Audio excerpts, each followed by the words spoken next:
Bom dia a todos, dando continuidade às nossas aulas gravadas, né, para a finalização da disciplina de histologia. Hoje nós vamos comentar a respeito do tecido urinário, né. O tecido urinário, pessoal, ele é basicamente constituído por um órgão que tem uma função específica, né, para a produção da urina, que é o rim, e estruturas tubulares e de reservamento, né. Então, as propriedades histológicas que nós vamos ver, elas vão se concentrar mais no órgão que é a fábrica da urina, né? Quando a gente pensa em tecido urinário, a gente pensa em urina, né? Que é o produto da função renal, né? Então, o que é que nós vamos ver na aula de hoje? A gente vai ver uma breve introdução, falar sobre o rim, bexiga, vias urinárias e finalizar com a uretra, tá certo? As estruturas que nós vamos ver no sistema urinário, que são análogas ao sistema reprodutor, nós vamos comentar na aula de hoje, tá? E aí, quando for para a aula do reprodutor, o que já tiver sido comentado, eu não vou comentar. Então, como eu já comentado, né, o sistema urinário ele é constituído basicamente de dois rins, dois ureteres, né, que parte um de cada rim, bexiga e uretra, tá? A função do sistema urinário é, em primeiro lugar, a produção da urina, que é um produto, né, da filtração do sangue, né? Então, você imagina que o sangue ele circula pelo corpo todo, e quando ele circula pelo corpo todo, ali ele vai coletando também as impurezas, os metabólitos que são gerados pelo próprio metabolismo, né, do organismo. E esse lixo, esse resíduo, ele precisa ser eliminado do organismo, excretado, né? Então, quando esse sangue passa pelos rins, os rins fazem essa filtração e essas impurezas que são retidas e eliminadas junto com a água é o que nós chamamos de urina, tá certo? O sistema, para além disso, o sistema urinário também contribui para a manutenção da homeostase, do organismo, né? Eliminando resíduos, metabolismo, água, eletrólitos e não eletrólitos em excesso no meio externo. Meio interno, desculpa. Em relação aos túbulos uriníferos, né, nós temos também função de filtração, absorção ativa de substâncias caso haja necessidade, absorção passiva e secreção, né? Nós também temos uma função que é a secreção de hormônios, como a renina e a eritropoetina. A renina ela vai entrar naquele complexo sistemático que vocês viram lá na fisiologia, que é o complexo renina, angiotensina, aldosterona, né? Que é uma reação em cadeia de hormônios ligados, né? E regulados pelo eixo hipotálamo hipofisário, que vão regular a questão da pressão arterial aumentando ou diminuindo a excreção de água, né? E a eritropoetina é um hormônio que vai ser responsável pela produção, caso haja demanda, de células sanguíneas, de forma mais específica, os eritrócitos, né, que são as hemácias. Para além disso, também você tem a ativação da vitamina D3 pela produção do hormônio esteroide. Então, vamos lá. A respeito do rim, é um órgão em formato de grão de feijão, é uma borda convexa, da onde parte um hilo renal, né, e outra côncava. Esse hilo é uma confluência de vasos sanguíneos, nervos e saída dos ureteres. Para títulos de proteção, existe uma camada de tecido adiposo que reveste os rins, né? Então, você imagina que pela sua topografia, os rins eles não têm uma estrutura óssea que os proteja, como, por exemplo, a caixa torácica que protege o pulmão e o coração. Os rins não têm, né? Então, como é que é feito esse amortecimento, muitas vezes, de impactos e traumas? Por essa camada de tecido adiposo que reveste esses órgãos. E, obviamente, você tem que mantê-la, né, a espessura dessa estrutura, dentro de níveis fisiológicos normais, tá? Você tem uma cápsula de tecido conjuntivo denso também, que envolve aí a parte cortical, né, que é a parte mais externa, né, do órgão, mais periférica. E o rim, se você cortá-lo no meio, você observa que ele tem uma zona cortical, que é mais externa, mais periférica, e uma zona medular, onde você vai ter a confluência de todos os ductos coletores de urina, que vão confluir para o ureter e a saída do rim. A zona medular, você vai ter de 10 a 18 pirâmides medulares, né, que é também chamada pirâmides de Malpighi.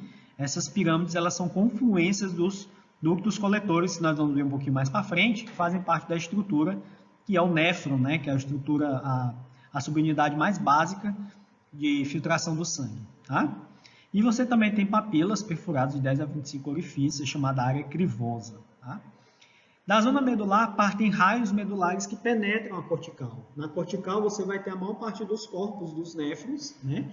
A parte globular, vamos assim dizer, que dá aquele aspecto avermelhado, né, para o rim. Aqui, de forma mais específica, nós conseguimos observar essa diferenciação da zona medular e da cortical, tá? Então, a cortical ela é mais externa e a medular é essa mais interna, tá? Da onde vai ter a confluência de todos os ductos coletores que vão formar a pelve renal, da onde parte também, além de outras estruturas, o hilo, né? Então, a parte corpuscular dos néfrons, que é a subunidade filtradora do sangue, ela está aqui na cortical. E os tubos coletores que partem desses néfrons vão se confluir aqui nessa região, tá certo? Bom, o lobo renal, né, já estamos entrando numa divisão anatômica, né? É formado por uma pirâmide pelo tecido cortical que recobre sua base e seus lados. O lóbulo renal, que é uma estrutura menor, né? É constituído por um raio medular e pelo tecido cortical que fica ao seu redor, delimitado pelas artérias interlobulares. O túbulo inífero é composto por duas porções funcionais embriologicamente distintas, o néfron e o tubo coletor. E esse é envolvido por uma lâmina basal que continua com o escasso conjuntivo do rim. O néfron, pessoal, é a unidade, né, subunidade mais básica de filtração do sangue. Tá? É formado por um corpúsculo renal, também chamado corpúsculo de Malpighi, um túbulo contorcido proximal, porções delgadas e espessas da alça de Henle, associadas também a um túbulo contorcido distal. O túbulo coletor conecta o túbulo contorcido distal aos segmentos corticais e medulares dos ductos coletores. A gente vai ver mais para frente algumas imagens, né, que vão ajudar a gente a compreender melhor essas anatômicas. Então tá aqui, ó, na região cortical do rim, né, você vai ter que, obviamente, isso aqui está de forma aumentada, né, porque na região cortical você tem trilhões de estruturas dessas daqui. Ela não é grande como está aqui não, tá? Aqui é só para dar um destaque. Então, você tem aqui o néfron, né? Que é essa estrutura de filtração, que é composta por um glomérulo, que é essa estrutura, né? O corpúsculo renal.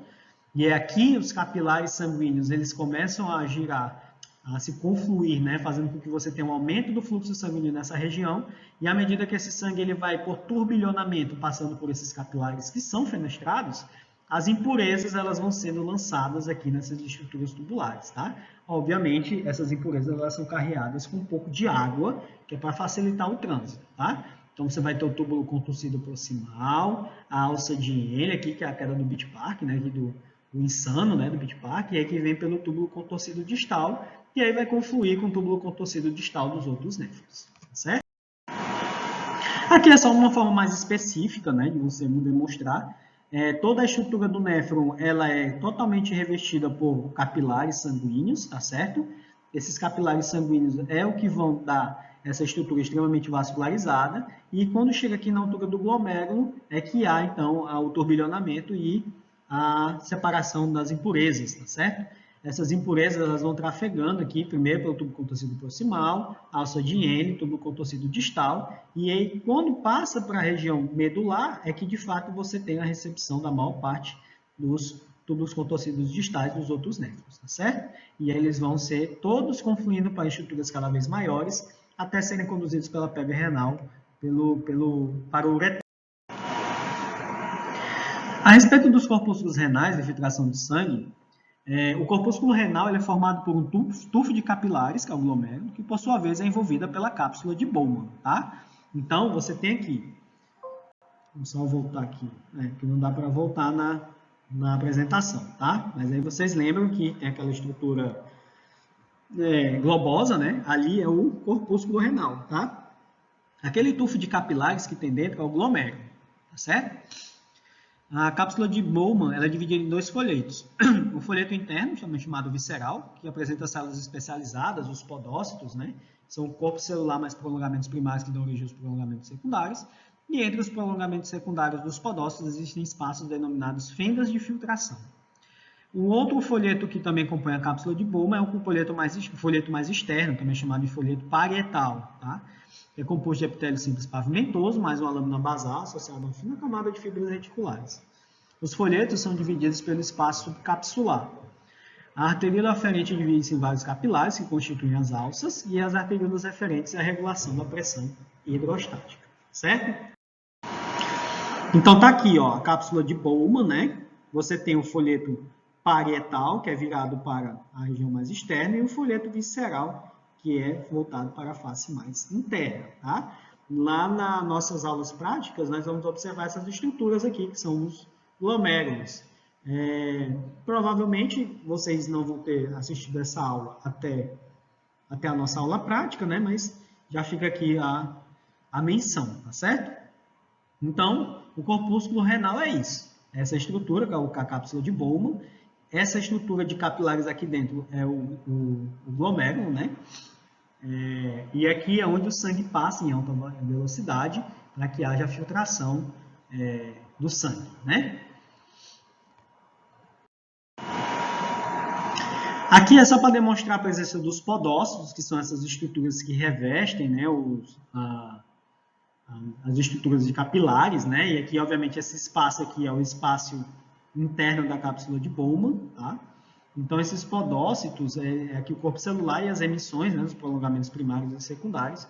Nesses espaços aqui é onde acontece a fenda da filtração, que é onde os metabólitos são lançados, né, para dentro dessa estrutura interna da cápsula de Bowman e vão ser lançados para o tubo contorcido, certo?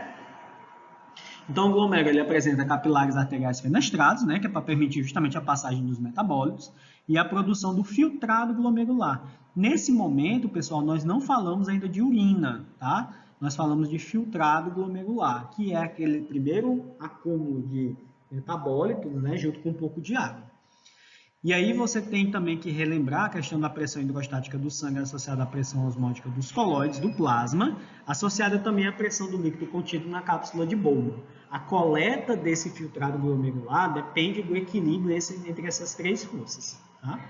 O filtrado glomerular ele é composto por concentrações baixas de cloreto, glicose, ureia, fosfato, semelhantes à do plasma sanguíneo, associada a baixíssima concentração de proteínas, tá? Albumina em quantidades mínimas. Nessas estruturas glomerulares, nós temos também as chamadas células mesangiais, que são mergulhadas em uma matriz mesangial e situadas em um espaço entre os capilares. São células contráteis e têm receptores para angiotensina 2, que associado a outro hormônio, que é a renina e a aldosterona, vão regular o fluxo sanguíneo glomerular e, consequentemente, vão contribuir para a manutenção da pressão arterial do indivíduo. Tá? Contém ainda receptores para o hormônio fator natriurético, que é aquele que nós comentamos que é produzido lá no parênquima cardíaco, vocês se lembram, né?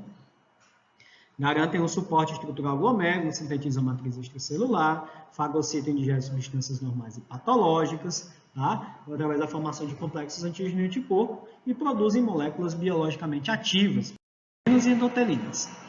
Então, você tem aqui capilar, capilar, capilar, capilar. Entre esses capilares, você tem os podócitos, que são essas células que fazem a adesão dessas estruturas capilares, né, entre si. Lembrando que entre os podócitos aqui, os pseudópodes, né, você tem as fendas de filtração, que é por onde passa o filtrado glomerular.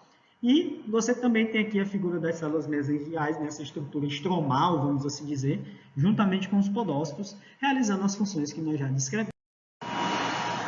Bom, o túbulo contorcido proximal, ele apresenta um polo urinário, né, que é contínuo com o folheto parietal da cápsula de Bowman e se continua com o epitélio cuboide ou colunar baixo do túbulo contorcido proximal. É engraçado que a gente tem esse padrão histológico, né? Quando você tem uma estrutura tubular, muito geralmente o tipo de célula que se apresenta ali é uma célula de natureza cuboide. Tá? As células apresentam citoplasma basal fortemente acidófilo, que tem alta concentração de mitocôndrias, presença de microvírus, lúmen amplo, circundados por muitos capilares sanguíneos, canalículos, que aumentam a capacidade do túbulo proximal a absorver macromoléculas via vesículas de pinocitose, que se fundem com os lisossomos. E aí, nesse ponto, pessoal, nós temos características do filtrado glomerular, absorção da totalidade da glicose dos aminoácidos. Então, aquele filtrado glomerular, que vem lá do glomérulo, que contém glicose e aminoácidos, essas substâncias são reabsorvidas no túbulo contorcido proximal. Porque glicose e aminoácidos são substâncias nobres e elas não podem ser excretadas junto com a urina. tá? Se você começa a observar glicose na urina, que é a glicosúria, né? Ou proteinúria, que é a presença dos aminoácidos na urina, aí você pode até encaminhar esse animal aí para um diagnóstico de diabetes, tá certo? Nesse ponto, o filtrado glomerular é constituído basicamente de 70% água, bicarbonato e cloreto de sódio, bem como íons cálcio e fosfato. A glicose, os aminoácidos e os íons, como são moléculas grandes, né, são feitos, o transporte delas, a reabsorção é feita por transporte ativo, ou seja, existe um gasto energético para abrir os portais ativos e essas substâncias são reincorporadas para a célula. Já a água, ela passa, né, passiva, tá bom?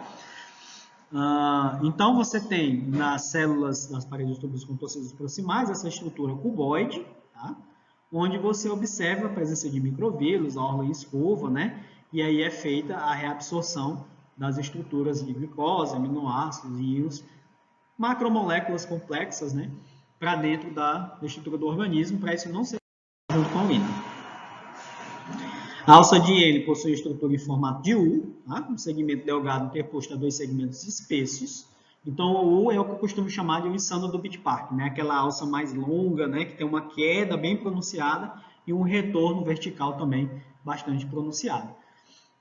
Então, você tem dois segmentos espessos, né? Tanto na queda como na subida, e no meio um segmento delgado, tá bom? Nos segmentos espessos você tem uma estrutura muito semelhante ao do túbulo contorcido distal. O lúmen nesse local é largo, por isso que é espesso, né?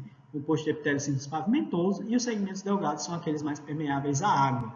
Caso haja necessidade nesse ponto de haver uma reabsorção da água, né? Muitas vezes em virtude porque o filtrado acabou botando água demais na urina e aí você precisa recuperar um pouco dessa água, é feito justamente no segmento delgado da alça de Henle. Você também tem néfrons justamedulares, são aqueles próximos à junção córtico-medular, que desempenham um importante papel em estabelecer um gradiente de hipertonicidade no interstício da medula renal. Então, esses néfrons justamedulares são aqueles, pelo nome diz, eles estão próximos do limite do córtex e da medula do rim. Tá? Então, como esses néfrons estão no limite, não tem como mais você ter uma regulação dessa tonicidade da urina, eles é que ficam com a finalização, caso haja necessidade de aumentar ou diminuir a tonicidade da urina, esses néfrons eles fazem essa reabsorção. Tá? Os néfrons corticais são aqueles que são mais funcionais em relação à filtração, absorção e secreção da urina. Tá? E aí a retenção de água, né? Lembre-se que a água é uma estrutura nobre, que, enfim, ela é vital, então ela não pode ser excretada de qualquer forma. A excreção dela na urina ela é muito controlada para que não haja perdas, né? O indivíduo não se prejudique, não entre um quadro de desidratação por conta da urina. Tá? O túbulo contorcido distal, que faz continuidade com a parte espessa da alça de Henle, possui células que são menores, maior número de núcleos, não tem órgão escova e são menos acidófilas, né? Possuem menos mitocôndrias, né? No local onde se encontra o corpúsculo renal, essa parede se modifica. As células se tornam cilíndricas, altas, com núcleos alongados próximos uns dos outros, chamado mácula densa. Tá? Então, a mácula densa é essa estrutura onde você tem um acúmulo de células e células de um tamanho mais pronunciado, e ela parece uma manchinha no glomérulo. A gente vai tentar observar essas estruturas lá na aula prática. Não é sempre que a gente consegue, mas quando a gente consegue, realmente é muito interessante. Tá? Essa estrutura ela é sensível ao conteúdo iônico, ao volume de água no fluido tubular, produzindo moléculas sinalizadoras que a liberação da renina, que vai fazer, mais uma vez, né, aquela regulação junto com a angiotensina 2 e a aldosterona do controle da secreção ou retenção de água para fins de manutenção da pressão arterial. Tá? Em relação aos túbulos e ductos coletores, então os túbulos eles vão se confluir formando ductos, né, formando os papilas no trajeto retilíneo, e aí essa confluência também dessas estruturas, você percebe também que há uma modificação da estrutura celular. Então, você tinha um epitélio cúbico que aos poucos vai se tornando um epitélio cilíndrico. Tá? Esse epitélio é constituído de células fracamente acidófilas, de limites nítidos e pobre em organelas. A função dessas estruturas é a promoção de mecanismos de concentração da urina, isto é, retenção de água. Tá? Uma questão bastante importante é o aparelho justaglomerular, que fica próximo ao corpúsculo renal, e arteriola aferente e eferente. Esse aparelho justaglomerular, gente, ele é composto por células musculares modificadas, chamadas de células justaglomerulares ou células JG, tá? Elas possuem núcleos esféricos, citoplasma carregado de grânulos de secreção, retículo endoplasmático rugoso abundante e complexo de Golgi desenvolvido. Por essa estrutura citológica, nós já aprendemos, né, que então trata-se de uma célula que tem algum nível de síntese, né, e de entrega de alguma substância por meio da exocitose. Tá? Essas células justaglomerulares, pessoal, elas são importantes para a regulação da pressão do sangue através da produção do hormônio chamado renina. Então, quando você tem o somatório das células alongadas da mácula densa associada às células justaglomerulares, você tem o que chama-se aparelho justaglomerular. Só a título de informação, vocês provavelmente já viram isso na disciplina de fisiologia, a renina ela tem como função principal o aumento da pressão arterial e a secreção da aldosterona via angiotensinogênio. E a aldosterona é o hormônio que inibe a excreção de sódio pelos rins, tá certo? Então, se o sódio, a excreção do sódio está inibida nos rins, ele não vai ser excretado, ele vai ser mantido na corrente sanguínea, e o sódio é esse sistema de pesos e contrapesos que, por consequência, vai promover essa retenção ou a excreção de água. Se você aumenta a quantidade de sódio dentro do vaso, a água ela fica retida dentro do vaso.